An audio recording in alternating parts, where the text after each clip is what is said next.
Another day and another new EV for the Malaysian market. It feels like that's all we're talking about these days. But at the same time, there is a huge interest on electric vehicles here in Malaysia. So, yep, here's the latest one, the BMW iX3. This is basically the electric version of the X3 SUV, or SAV in BMW speak. So let's see what this car is all about. We're going to cover the looks, the performance, the practicality, and of course the real world driving range right here on Malaysian roads. So is this car good or not? Let's find out in this review video, shall we?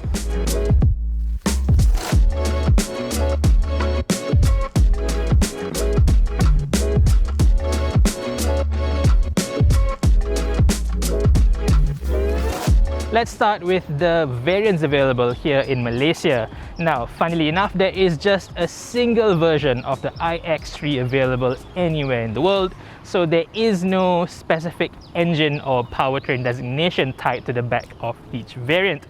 So instead of having the usual, S-Drive 40 or X-Drive 50 or whatever, this iX3 is just called an iX3 M Sport Inspiring or the iX3 M Sport Impressive. This here is the top spec impressive version. Yeah, it's just weird saying that out loud.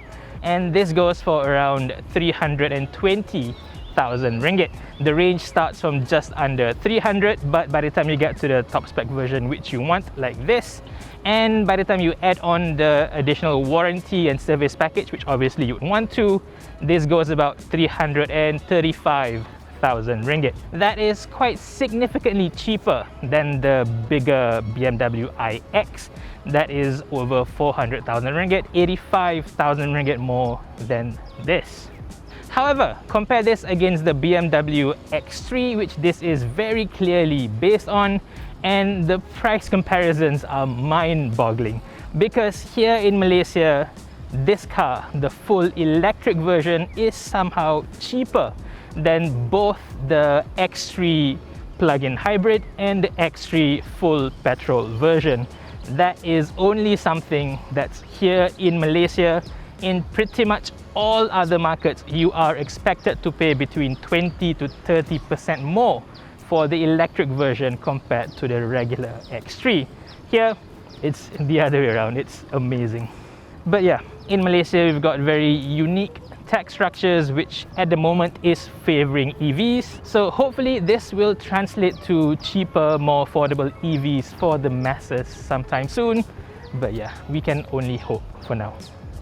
As I've mentioned, this is quite a bit cheaper than the BMW iX, but obviously this is also smaller. This is the size of an X3, while the iX is similarly sized to an X5. Now, before we get into the details, let's talk about the clear difference between the larger iX and this iX3 over here. While the iX was made from the ground up, designed as a bespoke EV with its own unique platform and chassis and styling, this over here is merely an X3 with the engine and transmission thrown out, replaced by a battery and electric motor.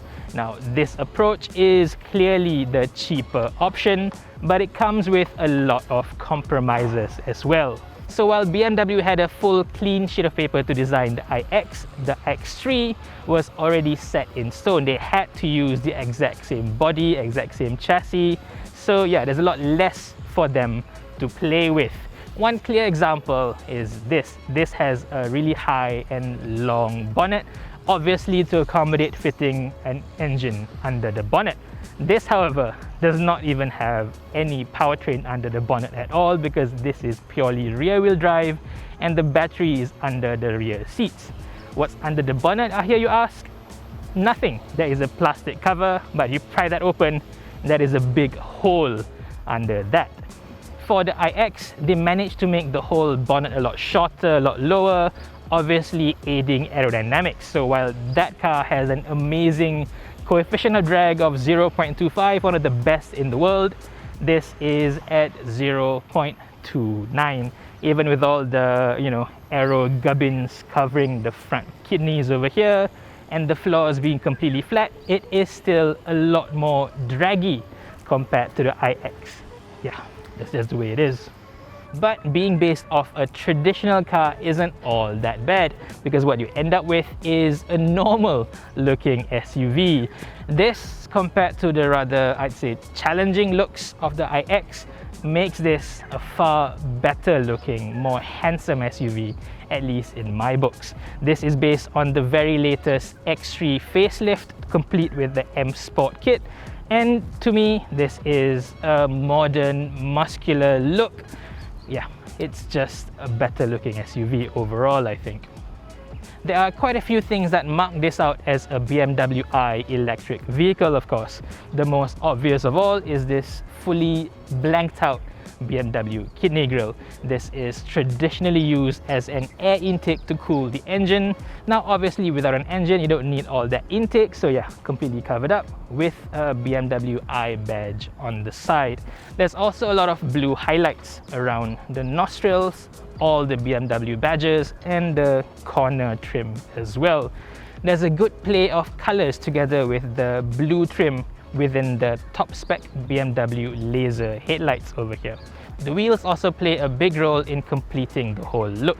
These are 20-inch alloys with a unique aero efficient design, and it cuts through the air better than other wheel designs. But most of all, the look of it, full black with silver highlights, yeah, really plays well with the rest of this futuristic look. The back, however, isn't quite so successful. The facelift does bring about this really unique, fully smoked out tail lamps, and the lighting signature is very distinctive, especially at night. But for me, the biggest offender is this oversized rear diffuser kit. Is just so big, it juts out so much, and the corners where the exhausts are usually placed, there's just this big slabs of blue trim on it. Doesn't sit right with me. But at the very least, we don't have, you know, inspiring or impressive plastered on the rear tailgate, so at least there's that. But hey, if you ask me to choose between this and the iX, I'd go with the iX3 any day of the week. What do you think of these two vehicles? Let me know in the comment section below. Jumping in, just like the exterior, this is almost purely a regular X3 inside. The few things that are specific to the iX3 are this blue highlights around the badges, around the gear lever, the start-stop button, and of course the iX3 marking down there. The rest of it, unless you are told you are in an electric vehicle, you wouldn't know really. So for instance, this car still has this big and wide and bulky center console, which traditionally is supposed to house the transmission running under here. This car not having a transmission, of course, means, and this is pretty much empty, but because this shares the exact same dashboard, it's still here taking up space. This is in stark comparison to the bespoke EV iX, which has this entire place completely empty with a flat floor where you can put your handbags or whatever. That is far more practical in comparison. But of course, there are a few benefits of this being based off a regular car as well. I think with the iX, BMW has just gone a bit too far, tried a bit too hard to be cool and woke by using all this, you know, vegan plastic parts and recycled bits here and there. That just makes the whole car feel a lot cheaper than it should be. Here, pretty much everything you see and touch is quality, and this feels a lot more like a proper BMW to me. From top to bottom, you've got leather covers on the dashboard, soft plush materials down here, even all the way down there. Everything feels really good to the touch. There's not a single nasty plastic piece in here. That is a really good thing.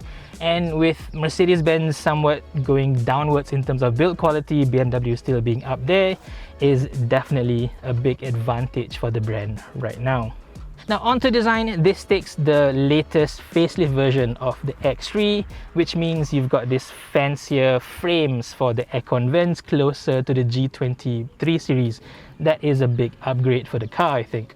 Beyond that, you've also got the bigger screen at the top over here, although this still runs the last generation BMW OS 7 instead of the latest 8 version. Me, I've never really been a big fan of the BMW OS, whether it's 7 or 8, but between the two, this is clearly inferior compared to the latest version. For instance, the shortcut buttons are placed way too far to the left of the screen, out of my regular reach, so I really have to reach forward to reach any of this stuff. Maybe I'm just, I've got too short hands or something, but yeah, I really don't like this interface. But thankfully, it does have wireless Apple Carplay or Android Auto, and it's one of the better integrations I've seen on a car yet.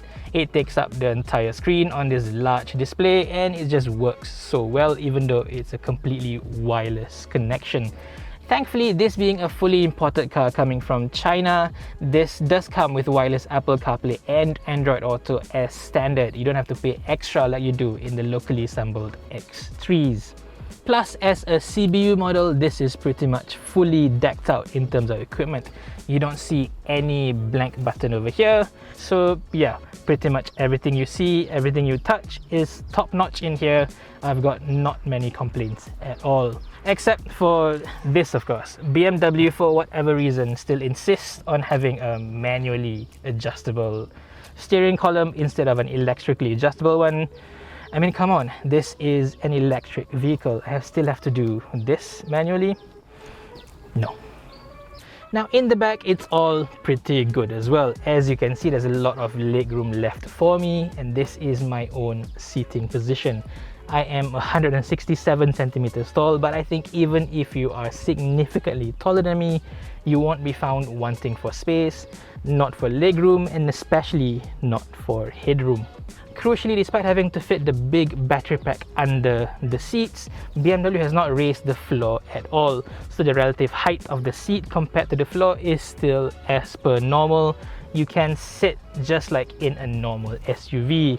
You don't feel like you are squatting or having to sit in, cheap theater seats like you do in most other EVs, including BMW's own iX. But on the flip side, because this again shares the exact same platform, same chassis as the regular X3, you still have the big center tunnel in the back here, though again, underneath that is completely empty. So moving left to right or right to left in this car is going to be a little bit more tricky compared to the traditionally flat floor in most other electric vehicles. The seats themselves are pretty decent as well. They are actually very hard but supportive, very German in that sense. And the backrest can be adjusted through a lever on the right side over here.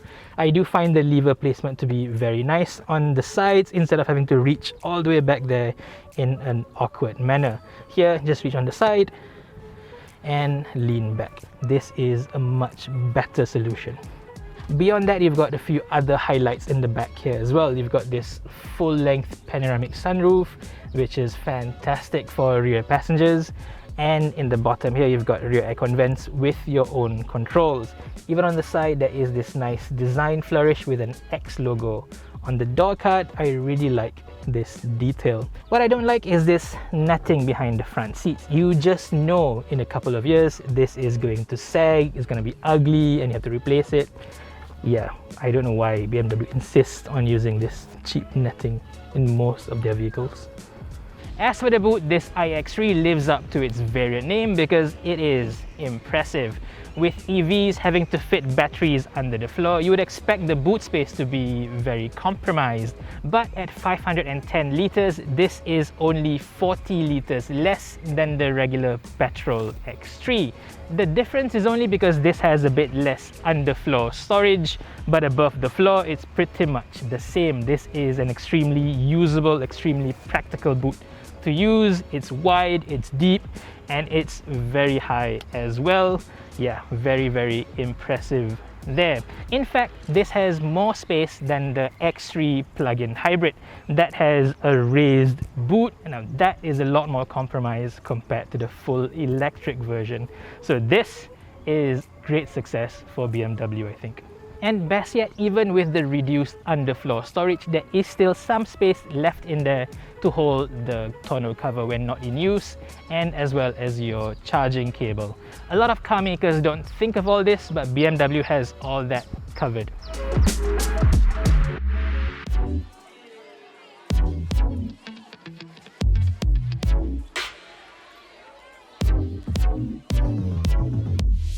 Alright, on the move, the BMW iX3 gets even better. I will start with the numbers first. This has 286 PS and 400 Newton meters of torque. That is from a single electric motor powering the rear wheel. So this is, well, a traditional BMW with rear wheel drive. So of course, this is not going to be one of those crazy powerful all-wheel drive twin motor EVs like even the iX that has separate motors running the front wheels and the rear wheels. Here in the iX3, single motor running the rear wheels alone. But that's not all bad, because this is still rated to go from 0 to 100 in 6.8 seconds, which is decent for a car of this size, I suppose, but the numbers don't really tell the full story. If you get into this car, press the throttle from a standstill, this feels like a much faster car than 6.8 seconds.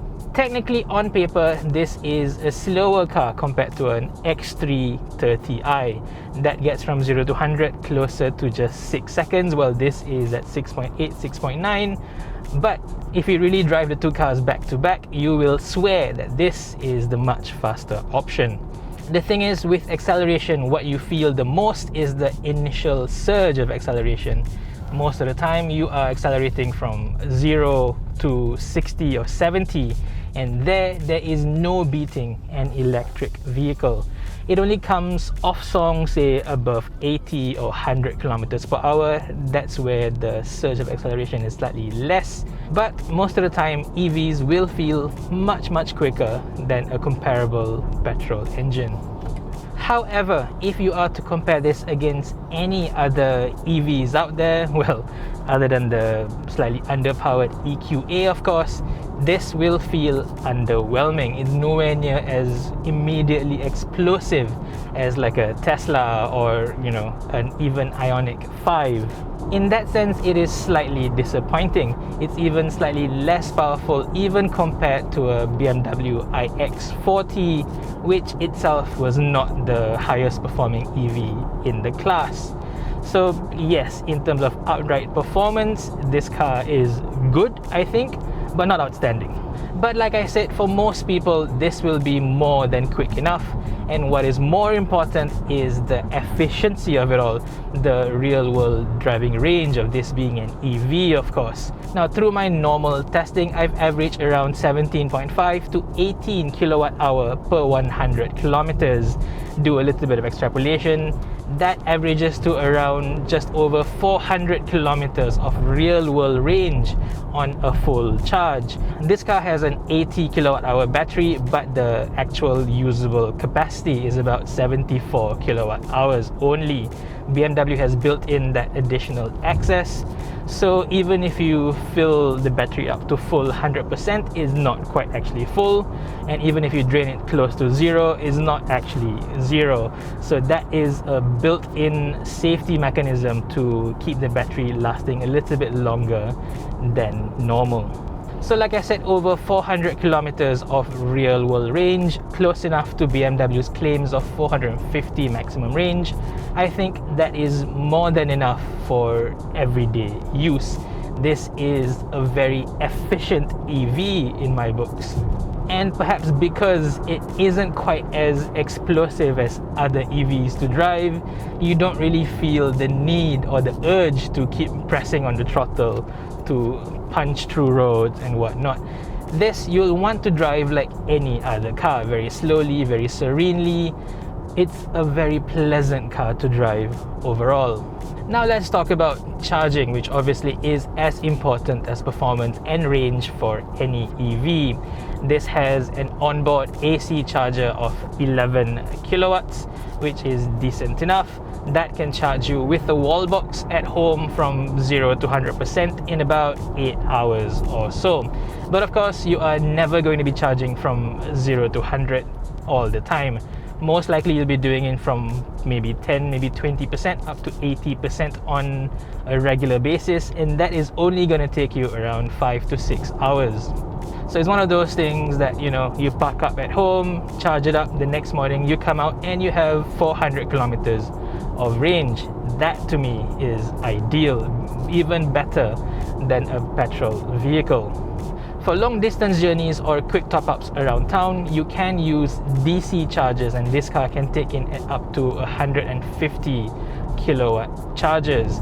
That isn't quite as crazy as the 800 volt architecture systems in the Ioniq 5 and the Porsche Taycans, because this still runs the older 400 volt architecture. So in that sense, you are losing out a little bit on the super high-end chargers like the 180 kilowatt chargers you have on the highways, but the difference really isn't all that much, at least until we have access to 200, 250, 300 kilowatt chargers here in Malaysia, which hopefully wouldn't be too long from now. In any case, at a maximum rate of 150 kilowatts, you can get from 10% to 80% charge in about 30 minutes. That is more than quick enough. Just have a coffee, go to the toilet, come back, and yep, you're ready to go again. But for now, let's talk about the one thing that above all else to me makes this car a fantastic electric vehicle. It's not the power, it's not the range, but it's the ride quality. The thing with electric vehicles is they are extremely heavy. With the big battery pack, they are usually over 2 tons, most of them over 2.5 tons even. So getting a decent ride quality out of it is pretty much impossible. At least not unless you have the ultra expensive air suspension systems on super expensive cars. On regular normal cars with passive springs, they usually have a very busy, super firm ride quality.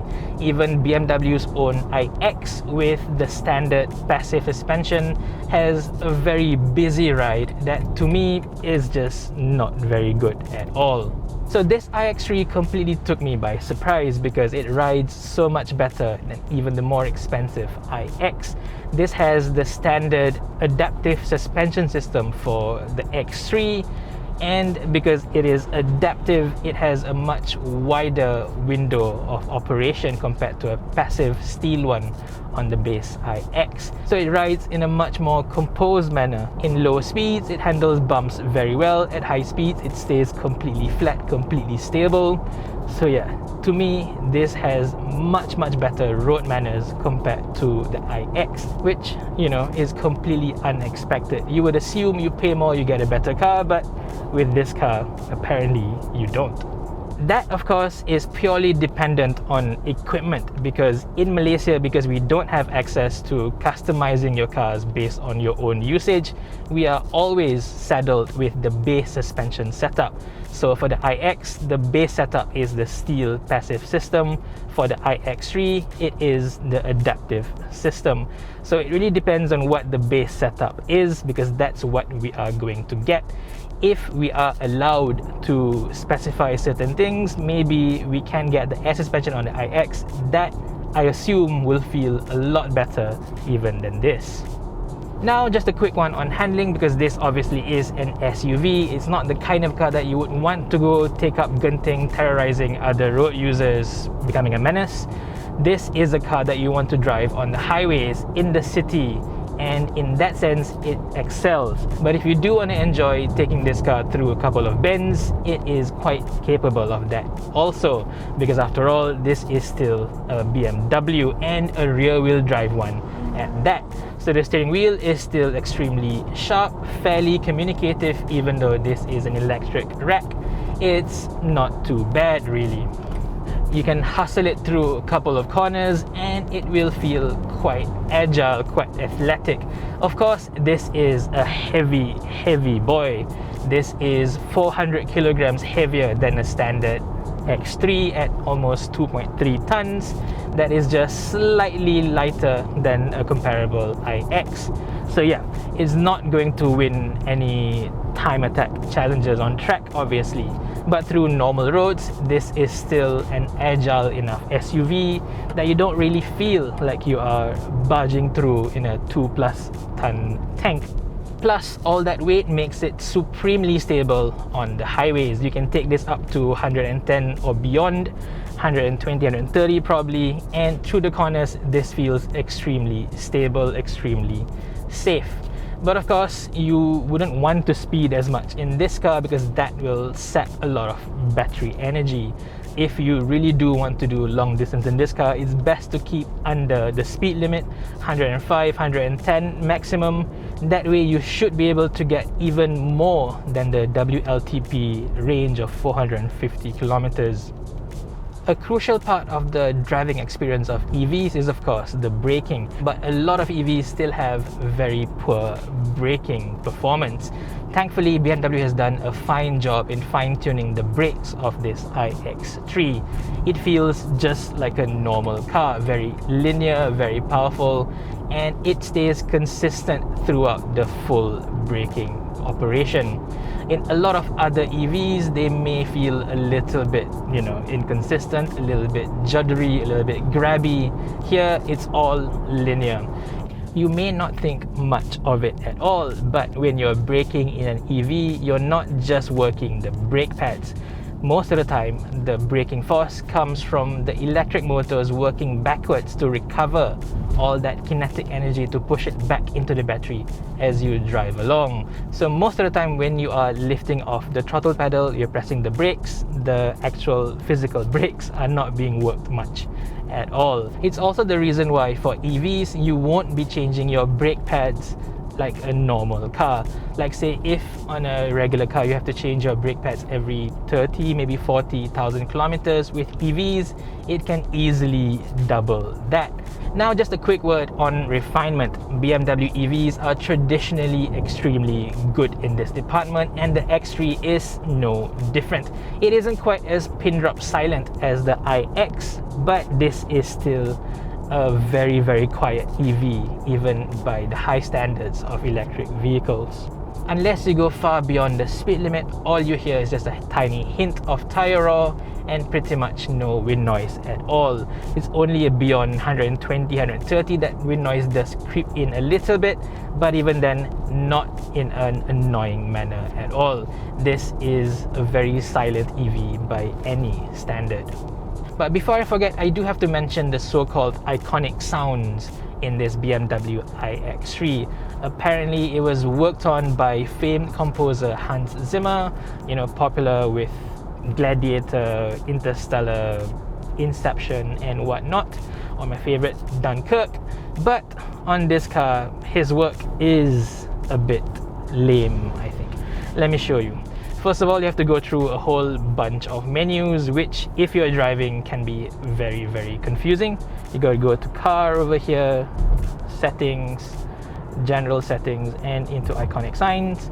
I don't know why you can't have a separate button or a shortcut to this, but yeah, there you go. Like I said, BMW OS 7 isn't the best, easiest OS to use at the moment. Anyway, in Sporty Mode, you press on the throttle and this car has a bit of a spaceship UFO sound to it. Listen carefully.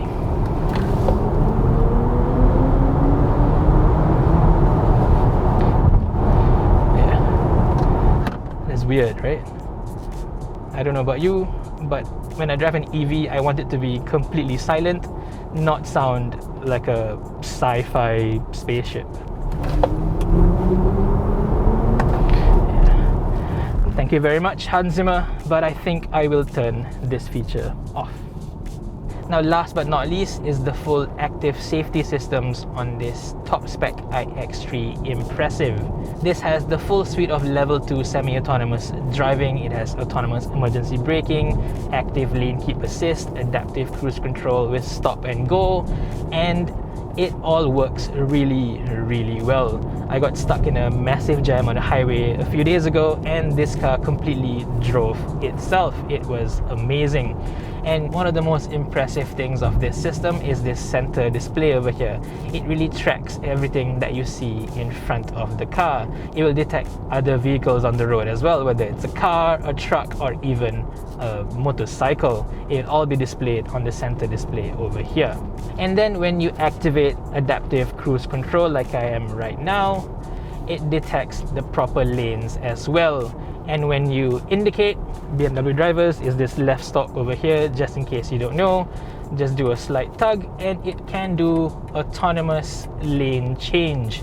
That I think is just amazing.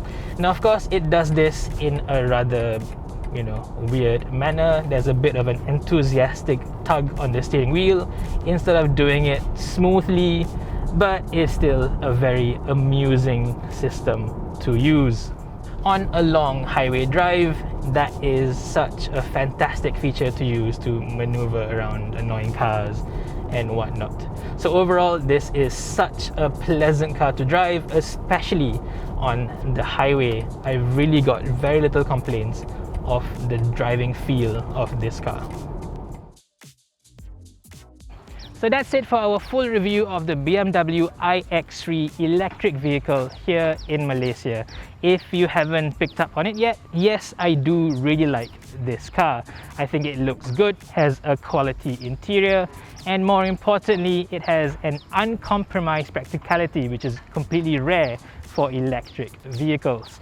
But overall, it also drives very well, like a true BMW, rides comfortable as well. And even though it's not the fastest EV out there, I think there's more than enough performance for everyday drives. Plus, with a real-world 400-kilometer electric range, that is going to be more than enough for you to drive it every day, day in, day out, with little to no compromises or range anxiety, I think, as long as you have a home charger. But of course, above all that is the pricing. The very fact that this is more affordable than the petrol or plug-in hybrid versions of the exact same car really seals it for me. This is a fantastic electric vehicle to buy here in Malaysia. So BMW Malaysia, very good car, very good pricing, well done right there. But I do hope that you will continue the same pricing strategy for the eventual i3 sedan. That is going to be exciting, so please don't disappoint us. So over to you, what do you think of this review? Let me know in the comment section below. Thank you for watching everyone, and stay safe.